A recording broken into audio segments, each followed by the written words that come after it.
Are you becoming increasingly interested in all this stuff that's happening behind the camera? Definitely. I've always loved fashion and costumes, so what I want to do for work experience is actually work on a film set, but with the costume department.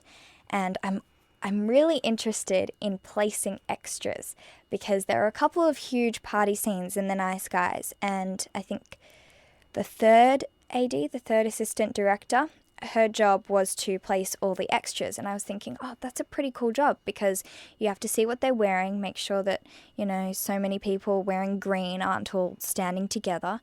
So I thought that was really cool. I'd like to do that. What kind of films do you like? What kind of films? That's not an exam question. That sounded so bad. Can I rephrase it? And Gary? Yes. What kind of movies do you like watching? I like watching animated films. I have to be honest. Animated kids films are really cool. I watched Inside Out recently and I really liked that. Frozen is great. I know people are going to yell at me, but I think it was really good. Why would they yell at you? It's a great movie. Well, I loved it. I don't know. It's a bit... I have frozen bed sheets. I think I like interesting films that make me think. So I mentioned before The Help with Emma Stone. Yeah. That really made me think because I didn't know about that. I didn't know about that in the 60s, I think it was set. And I really like film and films especially that have entertainment, like the entertainment industry within them. So The Hunger Games, I think that's really cool. I love reality TV and just watching The Hunger Games thinking, oh God, this is what it could come to, And The Truman Show, I really like that. And Pleasantville, where they enter in a 50s TV show. Yeah. You like films that look at the form itself or look at the TV form. Yes. That's interesting. And Gary, you are part of a generation that has a heightened exposure to the pitfalls of fame and exposure to the media. Yes. At no other time in history has it been possible for someone to become famous so fast and to go off the rails so fast and for all these things to happen so fast.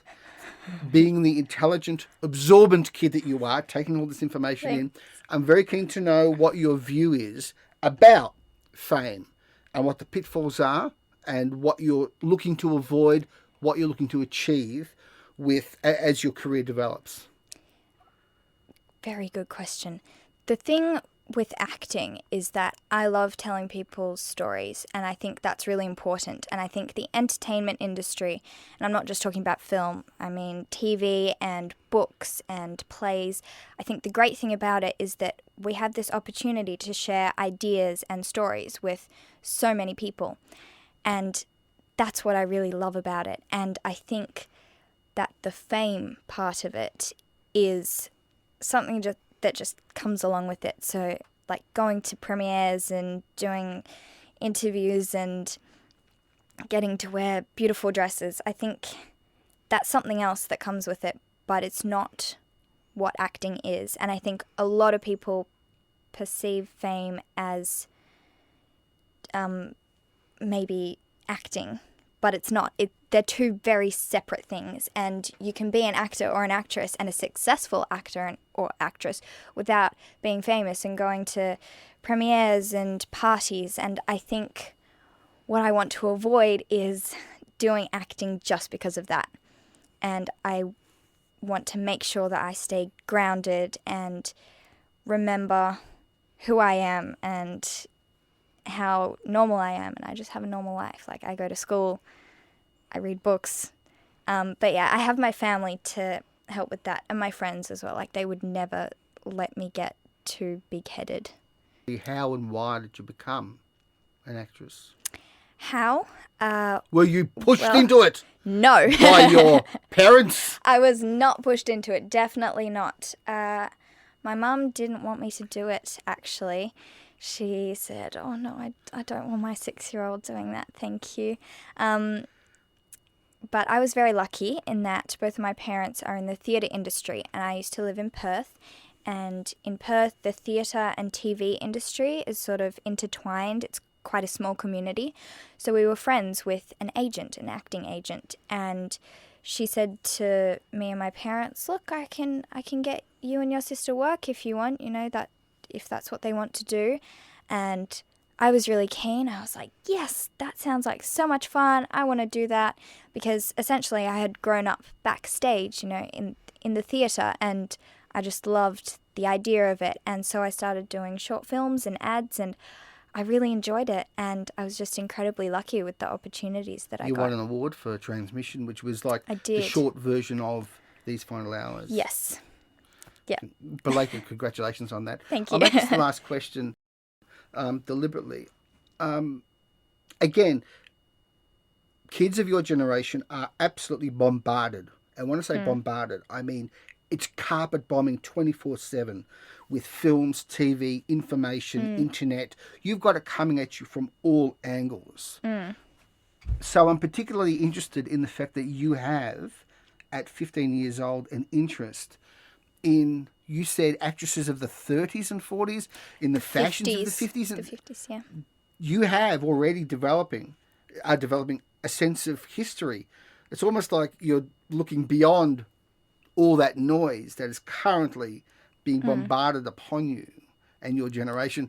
How did you develop this interest in stuff that's decades old? That, by the way, heartens people like me. It's so great to hear. My parents, actually. My mum really likes old Hollywood glamour as well. So I remember, I think maybe for my 7th birthday, I got a DVD called Kiss Me Kate. You know that film? Very well. And so I loved watching that. I loved Gentlemen Prefer Blondes. And what else? West Side Story. The Sound of Music, always. But the first half is better than the second half. So yeah, I grew up watching these films, and I don't know, that's probably why I like them so much, because I saw them from a young age, and it just reminds me of that.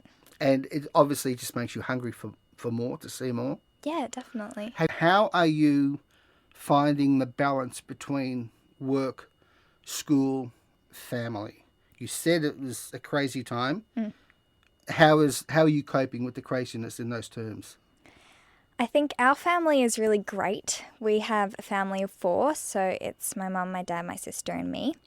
And we love it when there are crazy things happening in our house, and we just adapt to it. And if we're not busy, then we're bored. So it's great, my sister does gymnastics, so she's going to gym, I'm doing acting, and my parents have their own projects. So sometimes it's difficult to balance, but because my family has support for me, that's just so great. And my teachers as well, they're awesome, and my school understands what I'm doing, and my friends as well. So it's just great because I have a lot of support for what I'm doing, so it's easy. Let me just quickly ask you this about school, and then we'll get on to your films.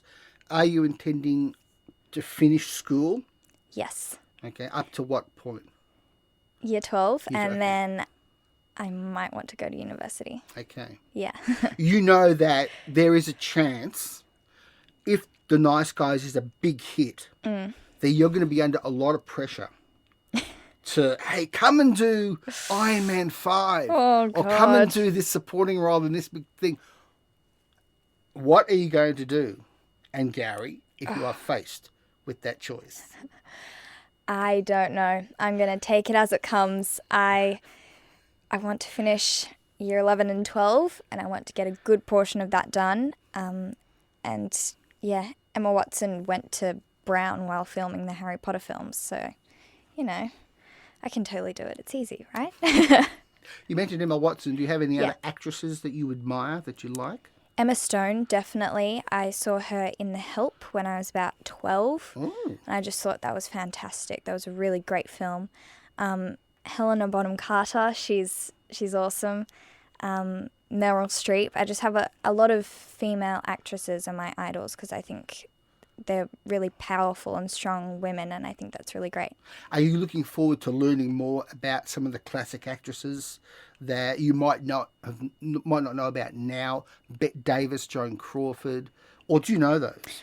Well, I really like old Hollywood glamour, so I love, the 50s look of all the jewels and the beautiful dresses. So, yeah, I was really interested in seeing My Week with Marilyn because I love Marilyn Monroe and Audrey Hepburn as well, even though she's more 60s. So, yeah, but I should do more research.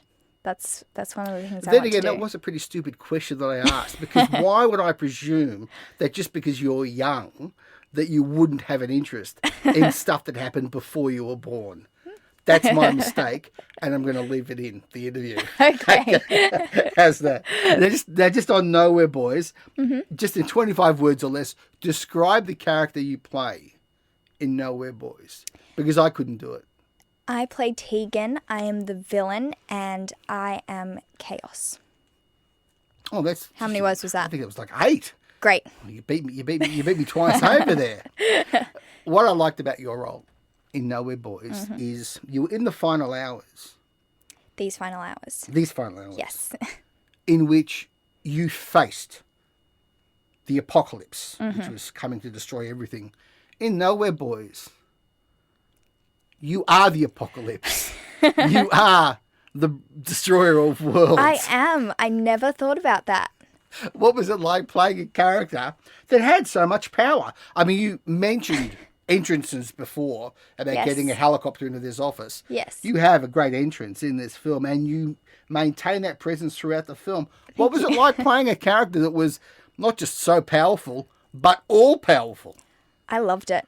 I loved being all powerful and being evil because, I consider myself a generally nice person. So it was just great to be evil. I loved it. Okay. Now I'm going to ask you something. To look into that camera, and because in these final hours you play someone who's scared. Yes. In Nowhere Boys you play someone who's scary, and you have a death stare. You have a death stare. Oh dear. Now, I am asking, you don't have to do it, but are you able to look into that camera and give us the Angourie Rice death stare? My friends have told me about this death stare. They know it quite well. Oh, I'm getting good? chills. Oh, you watch some Hollywood agent, some director is going to cast you in some film as the scary child. Just because of the death stare. Yeah. Now, David Caesar has said what it was like working with you. What was it like working with David Caesar? It was fantastic.